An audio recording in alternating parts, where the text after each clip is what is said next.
उन्हाळा चालू झाले की लहान मुलांना काय स्कूलला सुट्ट्या लागतात. सुट्ट्या लागल्या की सगळीच ज्याच्या त्याच्या गावी माहेरी वगैरे जातात. मी पण आले आणि मी यायच्या अगोदरच संचितनी काय केलं होतं, मम्मीला फोन करून म्हणला होता, "स्वाती मम्मी, मी आलं की माझ्यासाठी तू चकल्या बनव." मग काय आता मम्मी बनवते संचीसाठी चकल्या. चकलीची भाजणी वगैरे तयार करून घेतली. नंतर एक पेला नाही, एक वाटी गरम केलेलं तेल घालायचं. नंतर भरपूर असा चकली मसाला, तांबडं तिखट, मीठ आणि उकळलेलं पाणी घालून पीठ छान व्यवस्थित मळून घ्यायचं. आता गरमी चालू आहे त्यामुळे पिठाला जास्त वेळ ठेवायचं नाही. पीठ मळलं की लगेचच चकल्या तयार करून घ्यायच्या.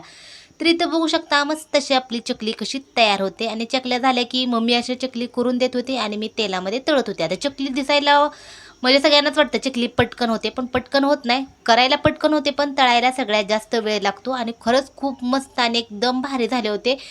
आता करून 2 दिवस झालेत आणि एक डब्बा झाला होता. चकल्या संपत पण आलेत. चला तर तुम्हाला चकल्या कशा वाटल्या ते नक्की सांगा आणि चला या पटकन खायला. बाय.